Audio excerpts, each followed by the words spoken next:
ravie de t'accueillir, Steve Pomponou. Des marques commencent à le contacter pour qu'il promotionne leurs produits. Ce chapeau, il a changé ma vie. Transformer les difficultés en avantages, qui plus est avec recul et une certaine dose d'humour. Steve Pomponou, influenceur volubile, chef d'entreprise rayonnant. Si vous êtes entrepreneur, vous savez très bien qu'il y a des choses qu'on n'aime pas faire. En tout cas, la plupart des entrepreneurs, c'est gérer le côté administratif. Personnellement, je pense qu'il faut être focus sur un point, ce qu'on sait faire, l'essence de notre business pour que ça puisse fonctionner. Et en fait, eux, c'est ce qu'ils savent faire chez eux. J'ai le plaisir et l'honneur de recevoir Rassem aujourd'hui. Merci Rassem. Hello Steve. Comment tu vas? Très bien, et toi? Ça va super, je te remercie. Top.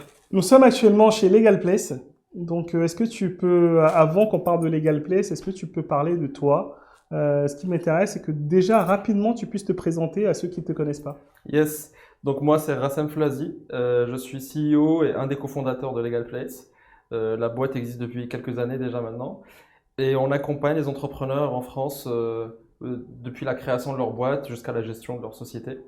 Et avant ça, j'ai fait des études d'ingénieur un peu classiques, un peu de business aussi. Et je suis arrivé en France pour ces études d'ingénieur. Et ensuite, j'ai pris le temps de de rassembler la team et rassembler des financements pour lancer la boîte. Parlons millions. Parce que Parlons du coup, millions. vous faites un certain nombre de millions d'euros de chiffre d'affaires. Il y a une question qui me revient souvent, c'est comment tu as fait ton premier million? Enfin, comment vous avez fait votre premier million? Alors, le premier million, bon, déjà, nous, quand on a démarré, on n'avait pas de financement. Ok, donc c'est important de savoir, c'est que, bon, il y avait certainement, les principaux coûts, c'était nous, nos vies, chacun, en fait, tu vois. Donc, on avait des moyens de résister, de survivre un certain temps sans être payé. C'est vrai que pour ça, il faut pas commencer avec un niveau de vie très élevé. Le piège, c'est ceux qui commencent et qui ont un niveau de vie très élevé. Pour maintenir ce niveau de vie et lancer une boîte, c'est compliqué. Ouais. Sauf à chercher à lever avant de quitter ton taf. Donc c'est vrai que si tu as l'habitude d'être très très réduit en coût de vie, ça facilite la tâche d'être longtemps en train de faire de la R&D et de l'exploration, de quelle idée va marcher, quelle idée va pas marcher, etc. Et cette période-là, en fait, a posteriori, c'est une bonne période en fait. Ta mémoire, elle retient beaucoup de bonnes choses cette période-là parce que c'est l'excitation de la naissance d'une idée, tu vois. Qu'est-ce qui va marcher et quand tu as les premières commandes, tu as une excitation de malade. C'est un sentiment que tu peux pas revivre après, tu vois. Donc, quand tu as une idée qui reprend, moi, si je relance un nouveau truc à côté, les premiers euros, ils auront toujours une saveur incroyable parce que c'est les premières commandes, les validations que ton idée marche. Donc, le 0 même à 10 000 euros par mois, c'est hyper satisfaisant en fait, très très très satisfaisant. Et il faut se dire que small is beautiful, c'est ça qu'il faut se dire. Ok. Small is beautiful, c'est la doctrine que les premiers euros, faut pas se dire ah merde, je gagne que 1000 euros, on fait que 1000 euros de chiffre. Il faut se dire waouh, c'est un miracle, on fait 1000 euros de chiffre par mois là. Ok. C'est-à-dire qu'on arrive à vendre quelque chose et les gens sont contents, donc on peut construire sur ça et ça pourrait être beaucoup plus gros après. Et peu de gens arrivent à savourer cette. Et donc moi, quand on lance un nouveau projet, les premiers euros qu'on fait avec les premiers clients ont toujours cette saveur-là, tu vois. Et donc, au tout début, tu dois survivre toi-même avec le moins de coûts possible. Parce que ça peut prendre du temps. Et les gens arrêtent souvent des projets. L'entrepreneuriat, les gens qui l'arrêtent, ils n'arrêtent pas parce qu'ils ont fait faillite.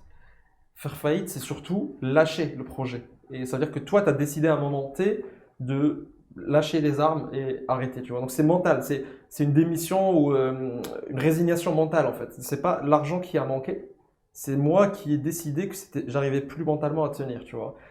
Parce que mon niveau de vie était très bas, parce que trop seul et j'ai pas d'associé. Il y a plein de raisons. Parce que j'ai testé 5 trucs et ça n'a pas marché. Et donc c'est pour ça que chaque petite victoire compte.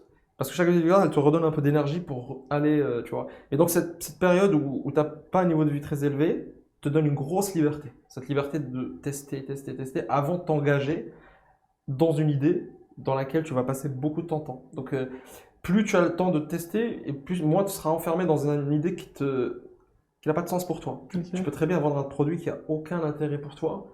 Tu vas t'emmerder très vite et tu vas lâcher mentalement beaucoup plus vite que si le projet tu l'aimes le produit que tu fais, tu es passionné par ce que tu fais. Pour ça, les gens passionnés par leur produit survivent plus longtemps et donc réussissent. Parce que c'est une question de combien tu peux survivre les moments durs. Tu Ok. vois. Et si tu as une capacité à survivre les moments durs qui arrivent tout le temps, même si tu as une success story, sache qu'il y a eu plusieurs moments durs. Et si le mec n'avait pas le mental pour survivre cette période dure, sa boîte n'aura pas survécu.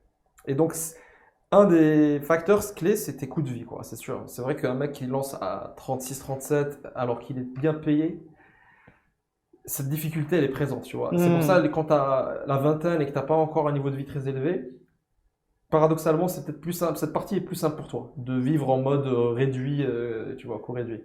Et donc, les premiers euros, tu les fais avec les premiers clients, mais il faut distinguer.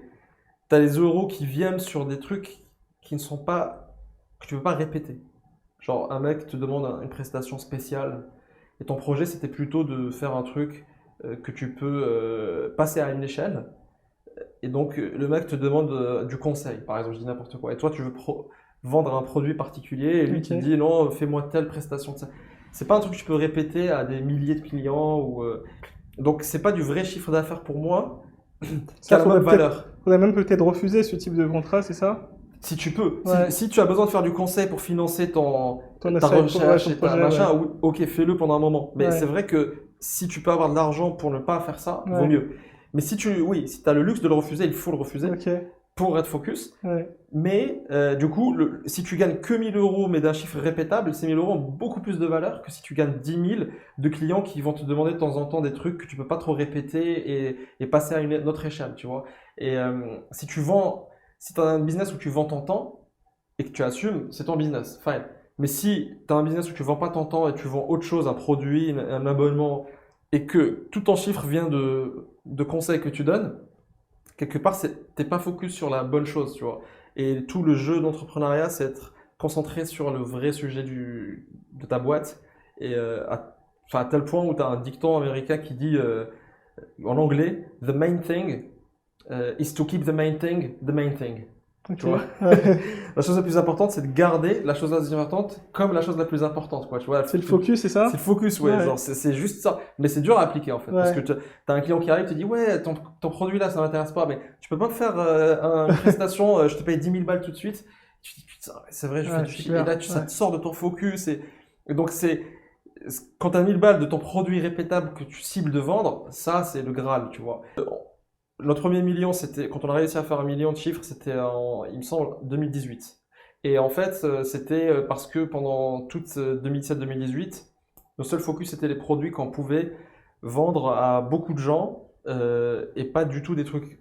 Donc on a refusé des partenariats ou des missions où on nous demandait des trucs sur mesure, etc., qui pouvaient ramener du chiffre tout de suite.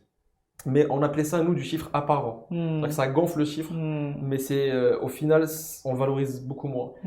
Et donc, nous, ce qu'on voulait, c'était du chiffre d'affaires où en appuyant sur le budget marketing, ça monte, tu vois.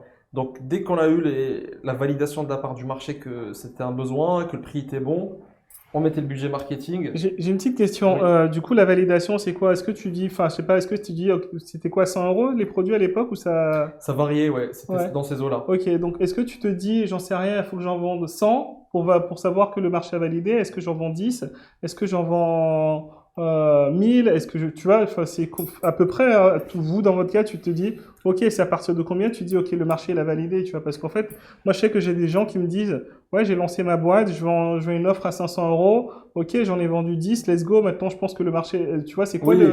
C'est une bonne question. Si tu vends si tu vends un truc à 500 euros Ouais, et tu as vendu les 10 premiers clients, ouais, tu sais parce que c'est toi-même qui l'as fait, ouais. tu sais si c'était du hasard, parce que c'est des contacts à toi, etc., qui font confiance et tout, ou si c'est un truc répétable parce que tu as appelé des gens à froid que tu connaissais pas, tu leur dis voici ce qu'on fait, et en appelant, je sais pas moi, 100, tu en as eu 10 qui ont acheté. Ouais. Là, tu sais que c'est répétable, tu sais qu'il fallait appeler 100. Bon, toi, tu es un bon commercial, donc s'il y a quelqu'un d'autre, il devra appeler peut-être 200. Mais du coup, vu le salaire du sales, le coût d'acquérir ces 10 clients, c'est tant, et on rentre dans nos frais si le prix est de 500 euros, par exemple. Tu fais ce calcul-là, et tu dis oui, c'est bon, c'est répétable, j'ai prouvé l'équation. Après, si tu es toujours pas convaincu parce que tu as des doutes, tu refais un autre batch de 10 clients. Mais c'est bon, là, tu commences à avoir prouvé le truc. La prochaine étape, c'est comment toi, tu t'extrais de ça Ok. pour passer à quelqu'un d'autre. si quelqu'un d'autre arrive à vendre, parce que parfois tu as des founders qui sont seuls à pouvoir vendre leurs produits. Ouais. Et donc, c'est pas répétable dans le sens où tu peux pas ramener quelqu'un d'autre. Donc, la prochaine phase de test, c'est OK, j'ai passé à quelqu'un d'autre, j'ai recruté un gars ou j'ai un stagiaire ou je sais pas, un apprenti ou autre, et il a vendu 2 fois moins bien que moi, mais il l'a fait. Waouh, énorme réussite parce que tu peux en avoir plusieurs des sales. Et là, ta team, elle peut grandir et là, tu peux passer à l'échelle et tu peux te concentrer sur le produit ou gérer ses commerciaux, qui est un vrai taf, les former, et ton cofondateur peut-être qu'il gère le produit. Mais oui, si tu as vendu à 10 que tu ne connais pas, un produit à 500 €, tu commences vraiment à être dans une preuve de réussite. Ouais. Ok. Et donc, ouais, donc du coup, tu me parlais de ce premier million, donc Ouais, donc ça, clairement, le 1 million par an, c'est 83 000 € par mois. Ok. Et du coup, 83 000, si j'ai beaucoup d'entrepreneurs, c'est un chiffre un peu magique, c'est un chiffre d'or. Ouais. Parce que quand tu arrives à 83 000, c'est 1 million. Ouais. Tu vois, de chiffre annuel, tu vois. Ok. Donc, clairement, tu t'attends toujours ce chiffre d'or parce que psychologiquement, ça fait du bien. Ouais. 0 à 1 million, est-ce que c'est plus dur que 1 à 10? Je sais pas, je pense qu'il y a toutes les histoires, tu vois, il y a des gens qui disent oui, c'est plus dur parce que tu n'as pas de produit encore. 1 à 10, c'est bon, tu as prouvé. Mais 1 à 10, c'est une certaine barrière quand même énorme à franchir parce que c'est beaucoup plus de clients, c'est 10 fois plus de clients. Et avec peut-être des exigences sur le produit qui seront plus forts parce que 1 million, c'est que des clients faciles, entre guillemets. Les early adopters, c'est des gens qui sont prêts à consommer la nouveauté, tu vois. Après, tu vas rentrer chez des clients qui ne veulent pas de la nouveauté, qui veulent plutôt des gens établis. Donc 1 à 10 n'est pas non plus simple que 0 à 1. Mais chaque phase, c'est un rôle complètement différent que tu fais, tu vois. Mais c'est sûr que 0 à 1, c'est un rôle où tu as de l'innovation produit qui n'est pas encore mature. Donc ton produit doit bouger un peu parfois. Le discours commercial n'est pas encore fait. Tu dois l'inventer, ce discours commercial. Ou marketing. Si tu fais du B2C, c'est du marketing. Si tu fais des PME ou des grands comptes, c'est du sales. Donc, c'est du discours commercial, les procès, la niche, tu cibles qui, tu appelles qui, etc. Cette partie, tu dois l'inventer en même temps que le produit. Donc, 0 à 1, ça a une grande complexité parce que tu valides beaucoup d'hypothèses qui n'étaient pas encore validées, qui sont le prix. Est-ce que les gens vont l'utiliser longtemps? Est-ce qu'ils sont satisfaits? Est-ce que le discours, ils sont réceptifs? Et donc, ça a des difficultés différentes de la prochaine phase, en fait. 1 à 10, c'est plutôt comment recruter très bien, parce que la qualité de l'équipe initiale, elle est bonne. Et comment avoir une bonne qualité plus tard, quand tu auras ton 10e salarié, ton 20e, ton 30e, tu ne peux pas facilement garder la même qualité que le départ.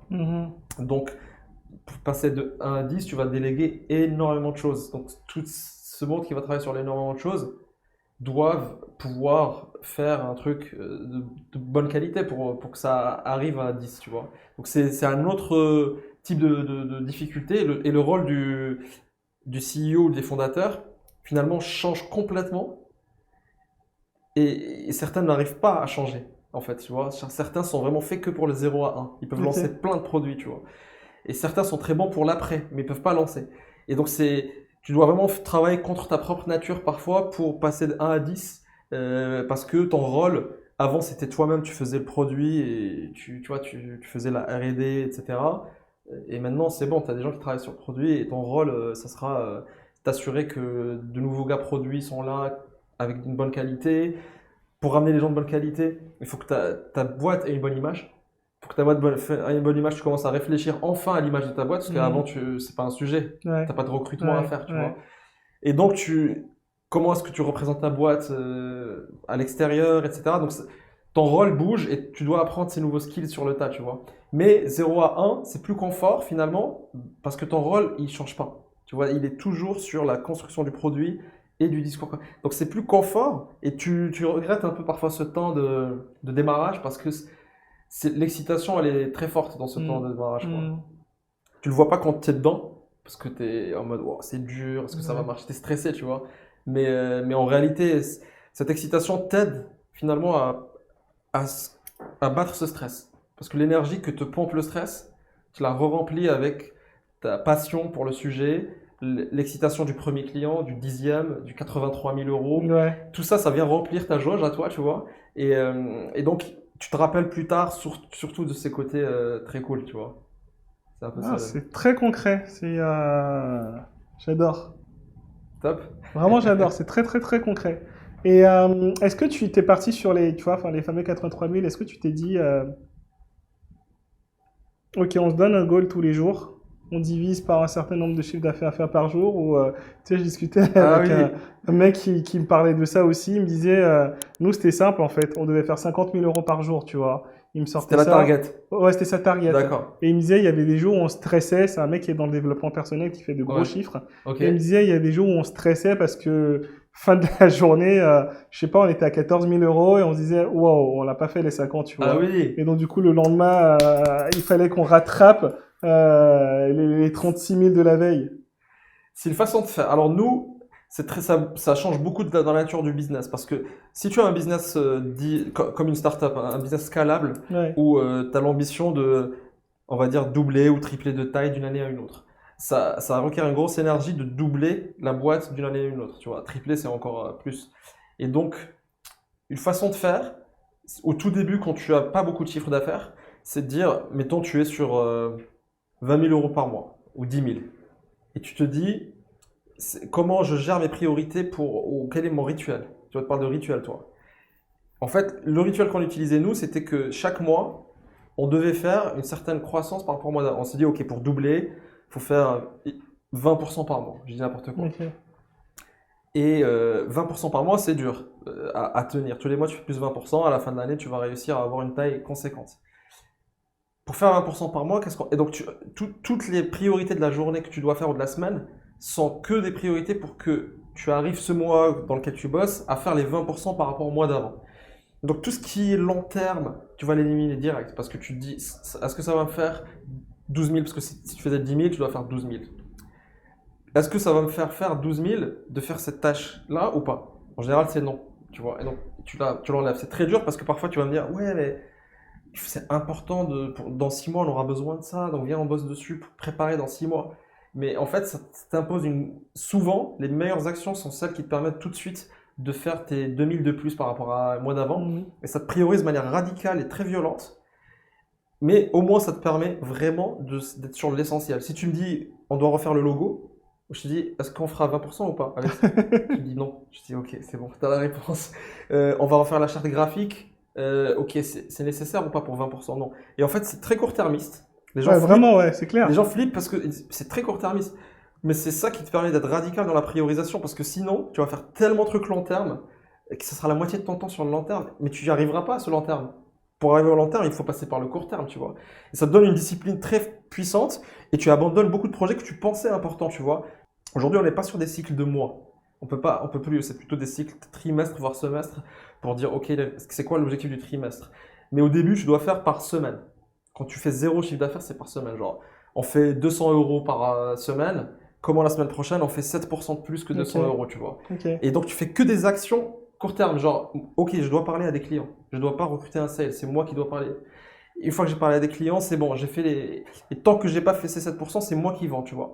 Et après, c'est bon. J'ai commencé à avoir un pipe important. Je peux ramener un sales.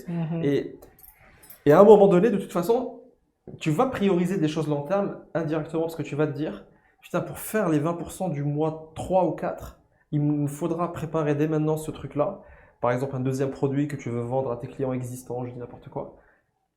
Ça permet aussi de prioriser des questions qu'on se pose tous en entrepreneur. C'est est-ce qu'on lance un autre produit ou est-ce qu'on focus sur l'actuel? Parce que nos clients sont captifs si tu fais de la cosmétique, je dis n'importe quoi. Tu fais, je sais pas, un shampoing. La dernière fois, il y a une entrepreneuse qui parlait de ça. Est-ce qu'elle fait un produit complémentaire parce qu'elle a déjà la clientèle? Ben, la réponse, elle est dans la question de est-ce que ça te fera 20%? Si ça te fait 20%, fais-le, fine. C'est pas un défocus énorme. Si tu fais plus 20% facilement, plutôt avec un marketing plus fort sur l'existant, continue à croître ton produit existant et un jour tu rajouteras l'autre et ça fera bam un uplift, tu vois. Donc c'est un moyen radical, mais utile. Après, pour revenir sur la presse, moi je pense que c'est important, tu vois. Enfin, c'est important pour des raisons qui sont autres que faire du chiffre. Bah, ça peut t'aider à faire du chiffre, tu vois. Enfin, oui. Moi, j'ai une cliente qu'on a accompagnée. Elle est passée. Il y a un reportage qui a été fait sur elle sur France Télé. elle a explosé ses chiffres, tu vois. Oui, sur le moment du reportage. Oui, sur le moment du reportage, Oui, mais oui, ça je suis lui a d'accord. donné une notoriété sur lequel elle est partie. Tu vois, il y a la boîte, là, en fait, aussi, Papépi, tu vois. Bon, ils sont très agressifs sur les réseaux sociaux. Ouais, je connais bien. Ouais, tu Rival. vois. Ouais. Mais moi, j'aime bien ce qu'il fait, tu vois. Après, ça Ouais, dépend ouais. de chacun. Mais tu vois, en fait, ils sont passés sur TF1, c'est explosé. Oui, Tu vois, ils ont fait des campagnes où ils ont fait parler d'eux dans la presse. Et en complètement. fait, ça leur donne une notoriété. Et c'est pas que, tu vois, c'est que en gros, ça donne un côté sympa à leur marque. Mais dans le côté Ou- Ray-Ban Ouais, et Papépille, ouais, c'est leur stratégie marketing quelque ouais. part. Donc c'est un truc global qu'ils ont de provoquer un peu l'actualité et espérer être repris par de la télé ou par du. Mais derrière, ils amortent ça sur LinkedIn, ils augmentent leur influence LinkedIn et ensuite ça permet de vendre le produit. Mais je suis d'accord avec toi, mais si ton marketing c'est appeler au téléphone du B2B, euh, qu'il y ait la télé ou pas, ça changera pas beaucoup. Si tu as une stratégie globale qui fait que tu arrives à convertir ça et de manière régulière, ça marche, tu vois. Mais c'est pas les cas les plus. C'est pas tout le monde qui a ce cas-là, en fait, tu vois. Et puis, tu vois, ça donne une crédibilité aussi. Je te dis ça dans le sens où, tu vois, il y avait. Et moi, j'ai eu un call avec une cliente, enfin, pour travailler sur son image. Elle a fait tu sais, le tout coma, tu sais, où elle fait 1 million elle vend des formations en ligne, elle a fait 1 million de ventes Ok. de ses formations, tu vois, et des formations qu'elle vendait à 300 euros, tu vois. Nice. Donc, Ok. faut en vendre des formations pour faire 1 million, Ah oui, des faut en vendre, formations ouais. à 300 euros. Et, Ouais. et honnêtement, je vais sur son site et moi, je suis pas du tout rassuré. Tu sais quoi, c'est un truc, tu vois, c'est un PayPal, c'est même pas un PayPal, attends, c'était une plateforme de paiement. J'ai jamais entendu Ah parler ouais, ok. j'ai jamais entendu parler de cette plateforme de ma vie. Plus un PayPal à côté, tu vois. Et au final, elle a retravaillé son branding. Elle a fait x5 ce Ah non, qu'elle mais a là, fait, tu tu parles d'un vois. truc plus large que la Ouais, presse. Le branding, oui. ouais, Le branding et ce qu'on appelle les social proof, à savoir toutes ces preuves sociales que ton truc est légitime, que les gens parlent de lui, etc. Si tu me dis, l'intérêt c'est que mettre le logo on a parlé de nous sur France 3 ou France ouais. 2, ça je l'achète, tu vois. Alors, ce qui est incroyable, c'est qu'il y a des gens qui le font sans jamais être passés Ouais, sur France 2. ça c'est de l'arnaque, ça, tu vois. Oui, certes, mais tu vois, si tu le fais pour tester l'augmentation de ton taux de commande, par exemple, tous les jours tu as 1000 visiteurs sur cette page-là et il n'y en a que 10 qui achètent, et tu as mis France 2 et au lieu de 10, c'est 15. Tu dis, ok, je vais essayer de passer. Tu m'as prouvé qu'on peut faire de la croissance, Ouais. enlève France 2 et viens, on va faire la vraie interview BFM ou whatever, tu vois. Ouais. Je suis d'accord avec toi que les preuves sociales sont hyper, sur certains métiers, peuvent être game changer. T'as raison sur ça. Mais tu vois, t'es dans des cas bien choisis. Tu choisis Ouais. bien les exemples. Non, mais mais c'est chouette aussi ce que tu dis. Donc, ok, en fait, ce serait plus par semaine et en fait, le focus, c'est Parce que là, sur. parfois, la presse te coupe, pardon, mais la presse, parfois, c'est de l'ego.